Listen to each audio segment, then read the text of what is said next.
Miriam, a woman in her 60s, had given her entire life to her grandson, Noah. When she made the decision to raise her grandson after her daughter, Claire, was unable to care for him due to her addiction, she made a profound sacrifice. Miriam did not hesitate for a second. Her own life, the one she could have devoted to her dreams, to her personal happiness, had taken a back seat. She had given everything to this child whom she loved more than anything in the world, to fill the void of the love he had not received from his mother. Claire, his beloved daughter, had fallen into alcohol and drugs. She had lost all control of her life, to the point where she was deemed unfit to care for her own child. Miriam remembers the day Claire dropped Noah off for her, without a word more than, "I can't do it anymore, Mom," with dark circles under her eyes and an exhausted look. She knew that day that her life would never be the same again. She didn't take it as a burden, no. On the contrary, it had become his inspiration, his driving force, his reason for living. He was not only her grandson, he was her horizon. The first months were difficult. Miriam had to relearn how to raise a child at an age when her own strength was beginning to run out. But she wasn't complaining. She got up early every day to take him to school, picked him up on his way home from her job as a janitor in a nearby building, prepared meals that she knew were good for his health, and made sure Noah felt loved, that he never lacked for something. She was everything to him, his anchor in a world that no longer seemed to make room for their little cocoon. The neighbors, who knew her well, respected her enormously. Miriam was seen as a figure of quiet strength in the neighborhood, always ready to help a neighbor, to give good advice, to establish a form of tacit order. But behind that constant smile was a woman who had seen too much. Miriam knew what it was to sacrifice herself for others, and she never stopped doing it. Noah, for his part, never had any doubts about his grandmother's love. They formed an inseparable duo. At school, Noah was the quiet boy, often isolated but respected by his classmates. He had this slightly dreamy look, as if he was carrying a secret. But at home, he was anything but reserved. He laughed, played, and asked questions about life, his future. Miriam told him stories about her own childhood, about her past, about resilience, about how she had faced the worst challenges. She taught him the values she had learned: inner strength, the importance of honesty, dignity, and, above all, unconditional love. But their harmony would quickly be disrupted. That day, after a minor argument between Noah and a neighbor, their whole world was about to fall apart. The argument was nothing extraordinary. It was simply a disagreement between children. But the neighbor, acting in fear and distrust of the stranger, alerted authorities, saying Noah was exhibiting disruptive behavior and appeared exposed to unsafe conditions at his grandmother's home. The incident launched a social services investigation, which quickly took on unexpected proportions. A simple complaint from a neighbor became the spark that would derail their lives. Social service reports, although based on minor and sometimes even exaggerated facts, cast a shadow over the stability of Miriam's home. They talked about her fragile health, her advanced age, and the tension between her and some extended family members, who didn't look favorably on her decision to keep Noah after what Claire had done. Their verdict was clear. They felt that Noah risked living in permanent instability, even if he seemed happy and well-behaved in the eyes of his grandmother. On the day of the hearing, Miriam found herself in the courtroom, her heart beating so heavy she almost wanted to run. Her gaze fell on Noah, sitting next to her. He seemed older than his years, an invisible burden weighing on his small shoulders. Miriam was surrounded by her lawyers, but the far more stares from the state's witnesses, who had been called to testify against her, seemed too numerous, too accusatory. They brought out the smallest detail that could demonstrate that Noah's situation at home was not ideal. A social worker, who had spent a few hours with Noah at school and at Miriam's house, testified first.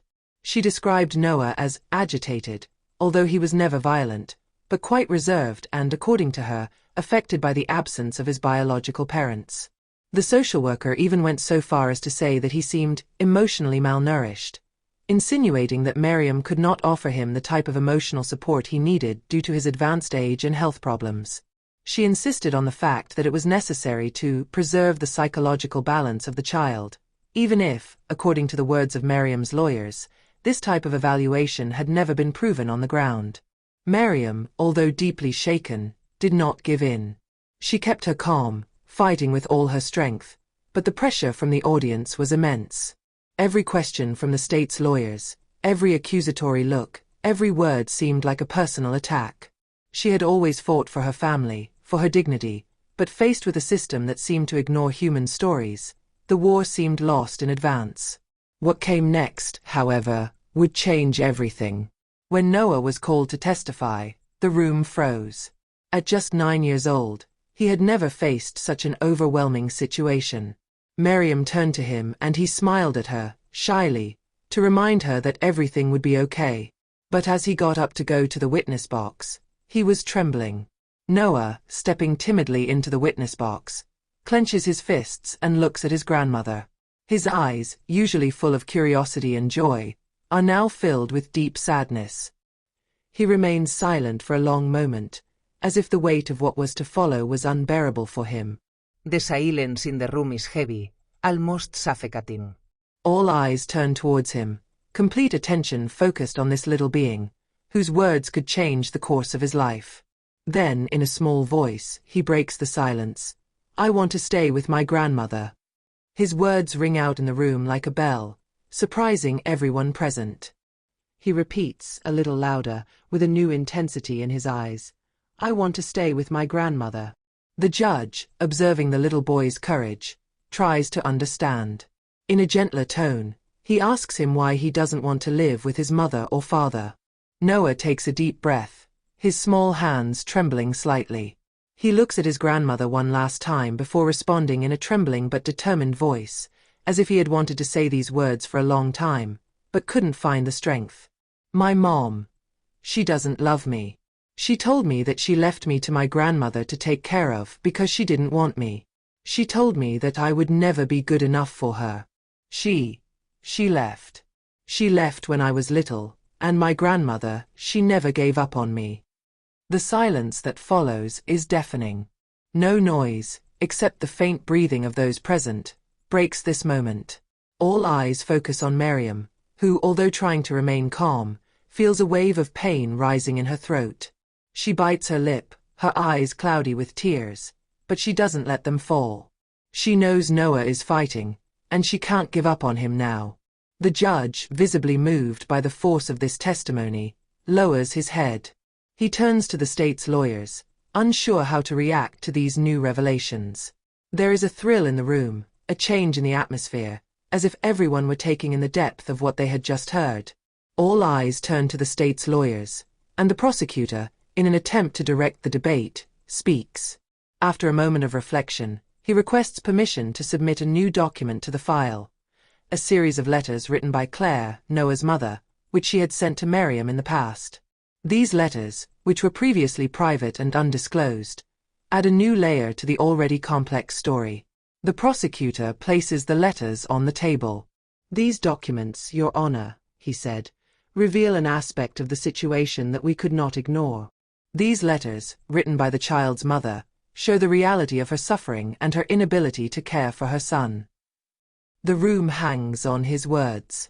The letters, read aloud by the prosecutor, reveal a broken Claire. A mother consumed by her demons, a woman devastated by her inability to take care of her child, but also a person full of shame. In one of the letters, Claire confesses that she felt incapable of loving Noah, a heartbreaking admission that leaves the room in a heavy atmosphere. She wrote that she had preferred alcohol over being a mother, and that she thought Noah would grow up better away from her, an act of desperation that no mother should ever contemplate. Miriam, her eyes glued to the letters, is devastated. She had never seen these words, and seeing this side of her daughter breaks her deeply. She would have given everything for Claire to have found the strength to fight, for her to have been the mother she hoped for. But this truth that she discovers hits her like a dagger. She feels her legs shaking beneath her, but she sits up and pulls herself together.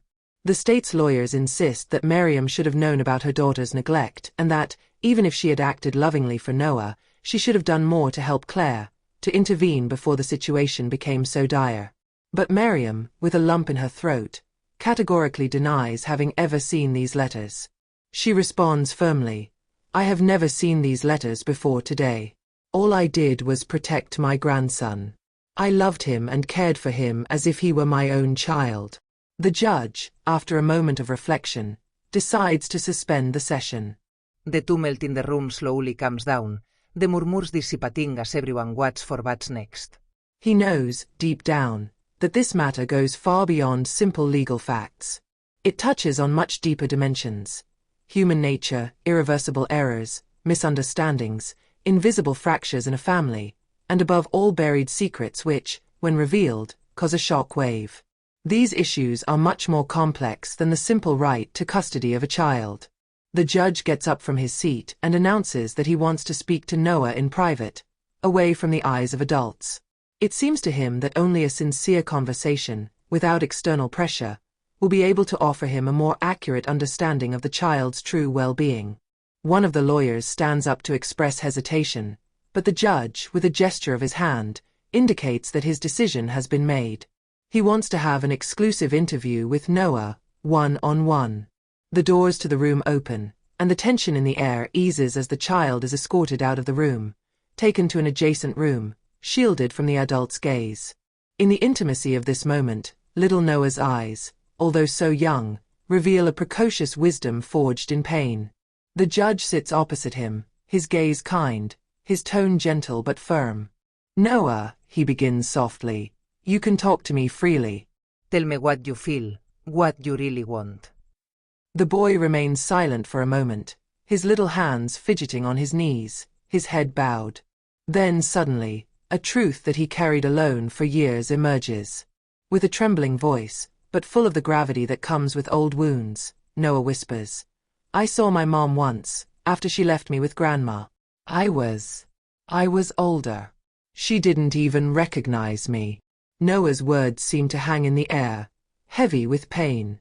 The judge, although he has already heard numerous testimonies over the years, feels his heart sinking. Noah finally looks up, tears hesitant to flow down his cheeks. "She looked at me like I was a stranger. She ignored me. She told me I wasn't part of her life. She never told me why, but I know now. I know she never loved me." The child's words hit the judge like a bolt from the blue. He sits for a moment, absorbing the depth of what has just been said. The boy's face is marked by the pain of rejection, and the judge can see in his eyes that this meeting with his mother has shattered any hope he might have had in her. This precise moment was the last silent goodbye to the illusion that the woman who gave birth to him could one day be the one he hoped for. It was not only a maternal rejection, but an abyss, a void that Noah, still a child, learned to fill alone, but at what cost? The judge, under the weight of this revelation, remains silent, as if frozen by the heaviness of the words. He then understands that the decision cannot be made solely on administrative criteria. The law, although primordial, must be guided by love, by the indestructible bond that exists between Noah and Miriam. This link cannot be ignored. He is alive, he is vibrant, and he carries all the weight of the loyalty, the security, the pure love that the grandmother offered to her grandson without ever failing. After a few minutes of silence, the judge stands up and, in a solemn tone, announces the conclusion that he already has in his heart. He orders Noah to stay with Miriam. "This bond, what you have built together, is indestructible, and it must not be broken by a cold decision from an institution. But that does not mean that the situation is resolved. A complete reassessment of the family situation will be necessary, and I am committed to ensuring that this reassessment is carried out in the best conditions, for Noah's well-being." The judge's words echo through the courtroom as Noah and Miriam are invited back. Miriam's gaze is filled with silent gratitude, but also with new strength. When she hugs her grandson after the hearing, she feels a wave of relief and protection. She whispers in his ear, "We're going to stay together, Noah. I promise, no matter what." Miriam's tears flow, but they are different now, like tears of relief after a long ordeal. She had feared losing her grandson because of a misunderstanding, a misinterpreted situation, but she had known how to fight, never give up, and her faith in maternal love had been heard. Family relationships, however, are never simple. The scars left by Claire, Noah's mother, remain in this story, and they will never completely disappear. Claire carries within her her own suffering, her own struggles, and the demons that tore apart her role as a mother. Miriam, although happy to keep Noah with her, cannot ignore this complex and painful reality. But this truth, although cruel, opens the way to fragile healing. Claire will one day have to confront her past, and perhaps one day repair the relationship with her son, but that won't be up to Miriam. It is a path that Claire will have to travel alone. But in the end, it wasn't just the law that saved Noah, but his grandmother's unwavering love. It is this love which made the rigor of justice bend, this love which made the truth of the heart heard, this love which allowed a little boy to find his place in the world, alongside the one who always saw him for what he is, her child. The family, although broken by years of secrets and suffering, can finally begin to heal. And the truth, as painful as it was, allowed everyone to understand the importance of true love, the one that heals wounds, forgives weaknesses and, above all, gives the child what he needs most: a home filled with love, security and understanding.